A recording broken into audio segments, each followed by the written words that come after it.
Assalamualaikum warahmatullahi wabarakatuh. May the peace, mercy, and blessings of Allah be with you. Hi everyone, how's your life? I hope you guys always in a good condition. So, welcome to our class with me, Miss Tara.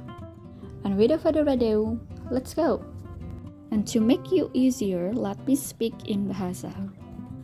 So, ini materi kita yaitu simple present tense. Kalau kita lihat dari judulnya, kita bisa simpulkan simple itu artinya sederhana, present itu artinya waktu saat ini. Nah, kalau kita simpulkan, maka simple present tense itu berarti kalimat sederhana yang diucapkan di waktu sekarang atau waktu saat ini. Bisa pagi ini, hari ini, siang ini, sore ini, minggu ini, bulan ini, tahun ini. Pokoknya yang serba ini, itu adalah simple present tense. Gitu. So, untuk lebih lanjut, mari kita bahas lebih dalam tentang simple present tense. Yang pertama, itu ada function atau fungsi dari simple present tense. Fungsi yang pertama yaitu untuk menunjukkan kebiasaan sehari-hari atau habitual. Contohnya, I always wake up at 5 a.m. every day. Saya selalu bangun jam 5 pagi setiap hari. Nah, ini kan menunjukkan kebiasaan. Atau misalnya, saya selalu pergi ke sekolah dengan bus. Atau, saya selalu mengerjakan tugas setelah pulang sekolah. Nah, itu merupakan kalimat-kalimat yang menyatakan kebiasaan sehari-hari. Kemudian, fungsi yang kedua, itu untuk menunjukkan kegiatan yang dilakukan pada saat ini.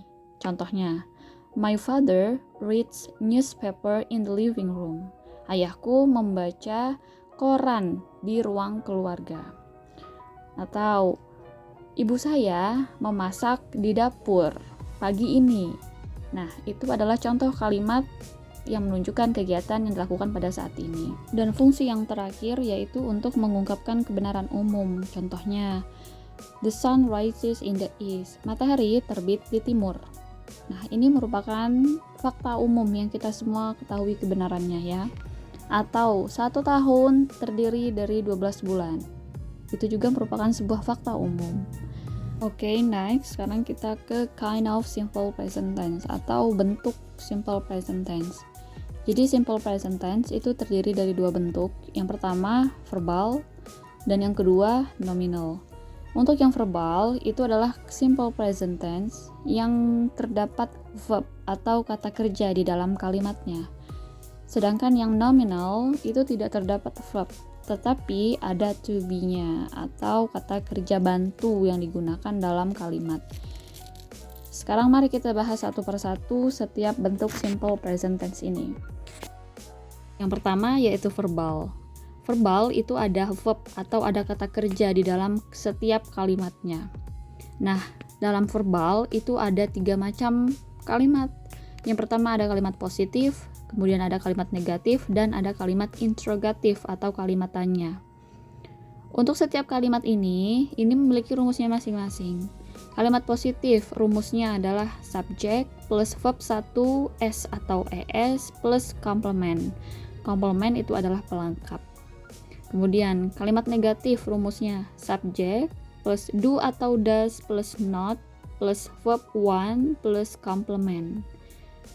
Dan untuk kalimat interrogatif rumusnya adalah do atau does plus subjek plus verb one plus complement.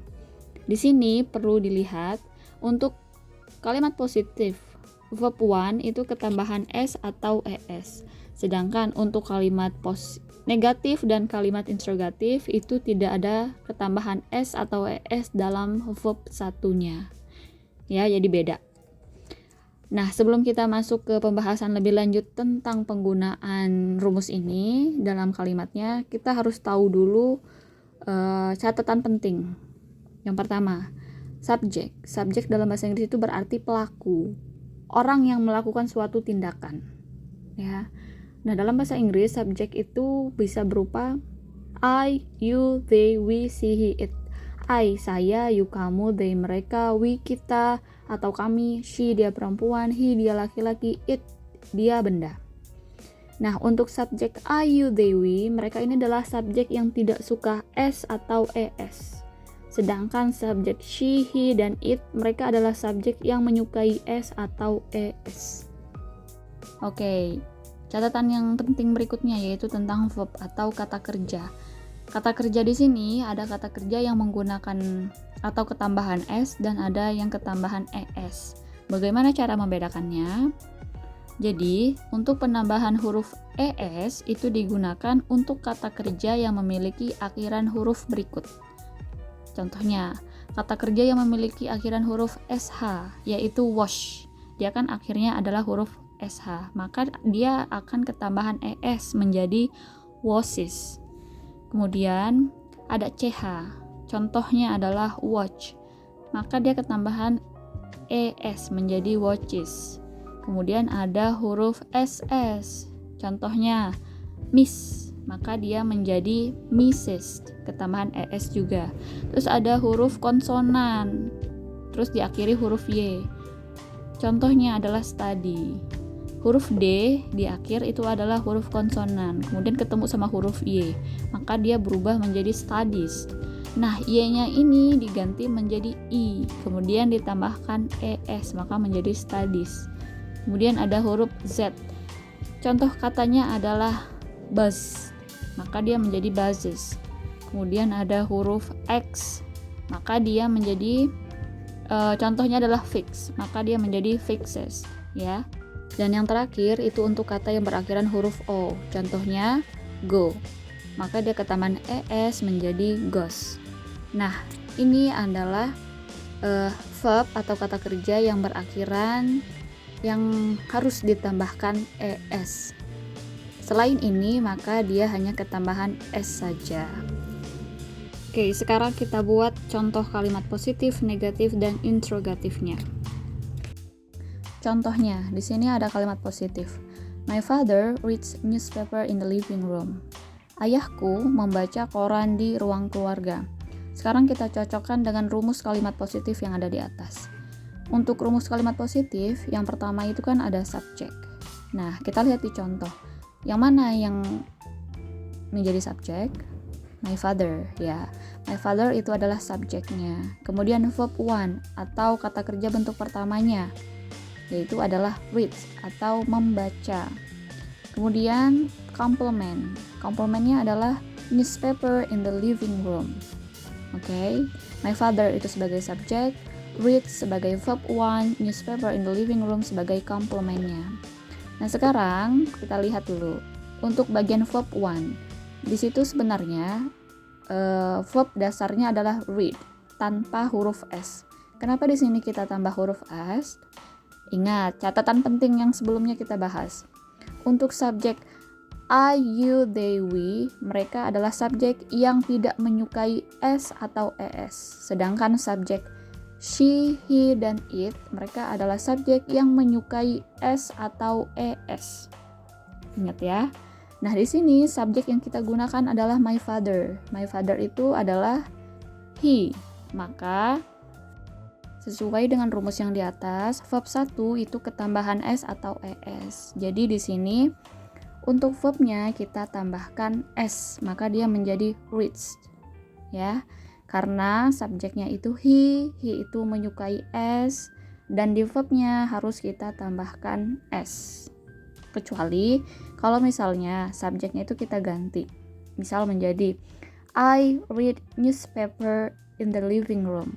Nah, untuk subjek I itu kan tidak menyukai s, maka untuk verbnya read itu tidak usah kita tambahkan s.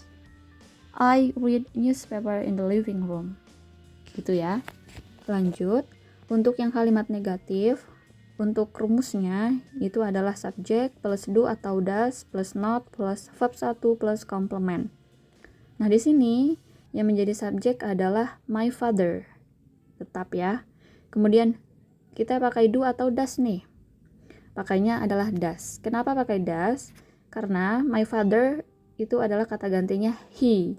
He itu menyukai s atau es. Di antara do atau does yang ada s-nya yang mana? Tentu yang does, maka kita pilih does. My father does Not-nya ditambahkan, kemudian verb satunya adalah read. Nah, verb 1 di sini sudah tidak ada S-nya lagi. Ya, dia read. Newspaper in the living room. Jadi, kalau dibaca, my father does not read newspaper in the living room. Ayahku tidak membaca koran di ruang keluarga. Dan yang terakhir yaitu kalimat interrogative atau kalimat tanya.